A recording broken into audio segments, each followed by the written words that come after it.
নমস্কার সবাইকে। তো আমি শ্যামা। আজকের গল্পটা ছিল পুরোপুরি চুড়ির ওপর। প্রথমে পিয়ালি এর গাছটাকে দেখে ভাবছে যে যদি তোর হাতটা যেত না তাহলে আমি এই ডালটা তোকে পাড়িয়ে দিতাম। আমি মনে মনে ভাবছি আমি যা বাটকুল তুইও বাটকুল, কি করে হাতটা পাই বল। তারপরে শুরু হয়েছিল প্রচন্ড পরিমাণে ঝড়। দুজনায় ভাবতে লেগে গেছে কি করে বাড়ি যাবো। আমাদের বাড়িটা এখান থেকে বলা যেতে পারে বেশ একটুখানি দূরেই। তো একটু আস্তে নাস্তে দেখি ঝড় থেমে গেছে। তো যাই হোক, আমরা গেছিলাম মেনলি আমার জন্য কটা ফুলের গাছ কিনতে। তো কিনেছিলাম নন্দিনী ফুল গাছ। বেশ সুন্দর জানো তো, গোলাপ ফুলের মতন দেখতে। আমার তো খুব ভালো লেগেছে, দুটো কালারের নিয়েছি।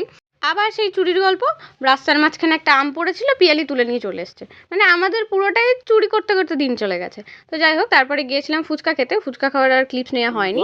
তারপরে আমি আর পিয়ালি চলে আসছিলাম বাড়ি, চলে গেছিলাম পিয়ালিদের বাড়িতে আবার সেই চুরি করতে। মানে পিয়ালিদের বাড়িতে না অনেকগুলো গাছ আছে, তো আমার তো গাছের প্রতি খুব ভালোবাসা। তারপর ওদের বাড়িতে আমি আসার সময় দেখেছিলাম দোপাটি ফুলের গাছ। তো ওটাকেই নেবো বলে আমি গিয়েছিলাম, যে একটা ছোট্ট দেখে চারা গাছ নিয়ে নিয়েছি, জানি না এটা হবে কি না। তো সেটা তো বাড়িতে এসে লাগানোর পরই বুঝতে পারবো যে হয় কি হয় না গাছটা ভালো করে। তো হলে তো খুবই ভালো, আর না হলেও ঠিক আছে, কোনো ব্যাপার না। নেক্সট টাইম হয়তো আবার চারা গাছটা লাগাবো। তো এই ফুলের গাছটার না আমার নাম মনে নেই একদমই। আমাদের বাড়িতে একটা আছে গোলাপি রঙের, তো পিয়ালিদের বাড়িতে হলুদ রঙের ছিল বলে আমি একটা ডাল টুক করে নিয়ে চলে এসেছি। তো এটার না ডাল লাগালেই খুব বড়, মানে কি বলবো, একটা ঝাঁকড়া গাছ হয়ে যায়। তো আবার সেই চুরি টুরি করে বাড়ি চলে আসার পালা এবারে একেবারে। তো পিয়ালিকে টাটা জানিয়ে গুড নাইট জানিয়ে আমি চলে এসেছিলাম আমার বাড়িতে।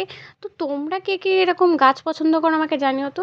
আমার কিন্তু গাছ খুব ভালো লাগে। কারোর বাড়িতে থাকলে আমাকে বলবে, তো আমি চারা গাছ নিয়ে চলে আসবো। টাটা।